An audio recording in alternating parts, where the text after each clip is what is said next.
What's up, everybody? It's your robot, Eula. In the last episode, I shared 5 ways I use to improve my English skill with all of you. If you haven't watched it yet, make sure to check it out after this video. Today, as promised, I'm going to share the embarrassing stories I've had over the years while trying to learn English. So keep watching. One time, I was complaining about something to my American friend, and he agreed with me by saying, "Tell me about it." I was like, "Yeah, I'm telling you. What else do you want to know?" He laughed so hard and said, "No, that means I agree with you. I'm with you." I was like, oh. After learning this phrase, I started using it in my conversation.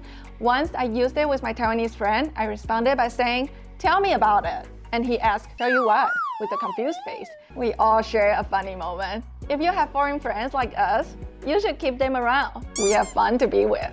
And during my time in film school, we needed to assist other classmates with their theater films. I was working on my classmate Jonathan's set, and his short film was called Flamingo Machinery Laundry.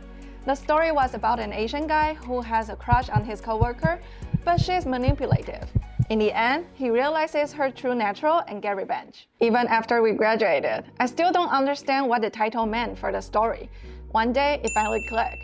I messaged Jonathan and asked, "Did your film stand for FML?" He laughed so hard that I could hear it through the text. He replied, "Eula, you finally get it after 5 years?" with all capital letters. Americans are a bit lazy, so they abbreviate phrases to just the first letters of the words. For example, IDK means I don't know. TTYL is talk to you later. And IYKYK means if you know, you know. FML stands for fuck my life. Now that I'm thinking about the short film title, everything suddenly makes sense. It only took me 5 years to figure it out. Good job, Eula. I'm proud of you. When I told my friend Ben about this story, he mentioned that there is a movie called Whiskey Tango Foxtrot, which is the military way of saying WTF. What the f***? On another set, I was a production assistant, helping with a student film. I was helping to get everyone's lunch orders. One of the actors was late, so he gave me his dietary restrictions over the phone. When I delivered his request to my friend Jay, who was taking orders, I mentioned that the actor was a virgin. Jay was so surprised and asked, "Eula, how do you know he's a virgin?" That's when I realized I had mispronounced something again. He only eats vegetables? Jay burst out laughing and said, "Eula, that's vegan." Thankfully, the actor hadn't arrived yet. Otherwise, I wouldn't know how to explain that I knew he was still a virgin. Yeah. Okay, this story was recent. I have a friend who is a wardrobe stylist, and she receives many clothes from various brands for the lookbook shoot. Once, she told me that her living room was filled with boxes. If people didn't know what she did for a living, they might think she had a shopping problem. I had just learned the word, hoarder, so I wanted to use it in a sentence. Guys, you need to keep using new words you learn to improve in English, you know? So I tried, but I didn't want to mispronounce it. So I said it slowly. "So you are a whore?" She turned to me and asked, "Did you just call me a whore?" I was like, how do you say someone who likes to shop and keep everything? She laughed really hard and said, "Hoarder, not whore." Oops, sorry Jill, I love you.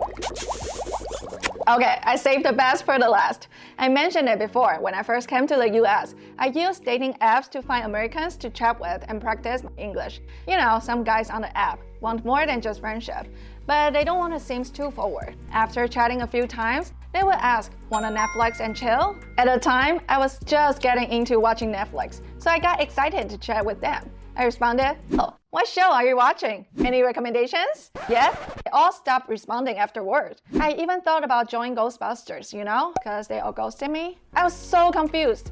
I just want a conversation. It wasn't until a few years later, when I was editing my YouTuber friend Jolie's video, that she explained what Netflix and chill meant. I was like, whoa, is that what it means? No wonder I'm still single. For those who don't know what it means, it implies wanting casual sex. How would I have known? I had a pure heart, and I still do, okay?